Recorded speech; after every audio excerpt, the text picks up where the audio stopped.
দুগৰাকী প্ৰেমিক প্ৰেমিকা ইতিমধ্যে দুখন গাঁৱৰ বুলি জানিব পৰা গৈছে। ধেমাজি জিলাৰ বামগাঁও আৰু মাজগাঁৱৰ দুগৰাকী প্ৰেমিক প্ৰেমিকা বুলি জানিব পৰা গৈছে। মই সামগ্ৰিক দৃশ্যটো দেখুৱাব বিচাৰিছোঁ, মোৰ সহযোগী দেখুৱাই আছে আপোনালোকক। প্ৰেমিক প্ৰেমিকা দুগৰাকীয়ে ইতিমধ্যে তেওঁলোকে আত্মসন্মানৰ দৰে বাছি লৈছে। কিয় এনেধৰণৰ পথ বাছি ল'লে তেওঁলোকে? আহক আমি জানিব বিচাৰিম। আৰক্ষী প্ৰশাসনৰ লোক উপস্থিত আছে। কি দেখিছে বৰ্তমান আপোনালোকে সমগ্ৰ ঘটনাটো? বিশেষকৈ আমি ইয়াত খবৰটো পালোঁ, আৰক্ষীকো খবৰ দিছে গাঁৱৰে এজন মানুহে। আমি আহি পাই ইয়াতে আমাৰ তদন্ত চলাই থকা হৈছে।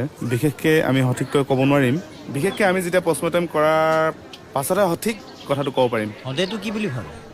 সন্দেহটো এইটো প্ৰেমৰ কিবা এটা যেনেই লাগিছে আৰু, কিন্তু আমি এতিয়াতো ক'ব নোৱাৰিম কাৰণ আমি সন্দেহে কৰিছোঁ। তদন্তৰ ভিত্তিত আছে যেতিয়া পিছত পষ্টমৰ্টেম কৰাৰ পিছত সকলোখিনি আপোনালোকে গম পাব। সমগ্ৰ ঘটনাটো ইতিমধ্যে প্ৰেমজনিত কাৰণ বুলি আৰক্ষী সূত্ৰে প্ৰকাশ কৰিছে।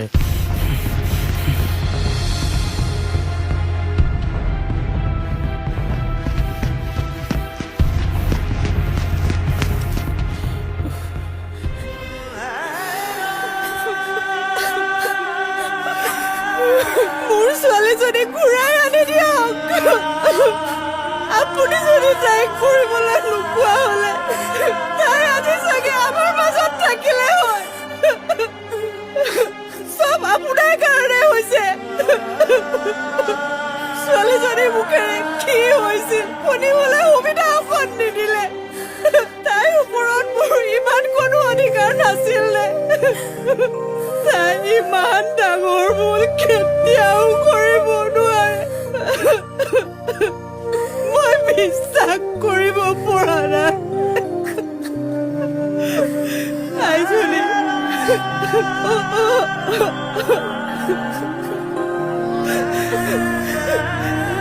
অমাতদিন গৰ্ভত ৰাখি এই দুখন হাতেৰে তুলি তালি বৰ মৰমৰ মাজত ডাঙৰ দীঘল কৰিছিলো।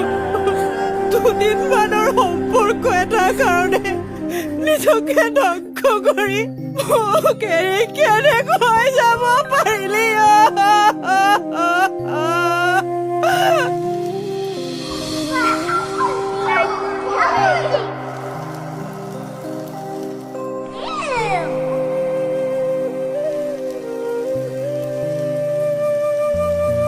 মোৰ বহুত ভাল লগা আছিল গকুল দা। বেয়া লাগিছে পাই।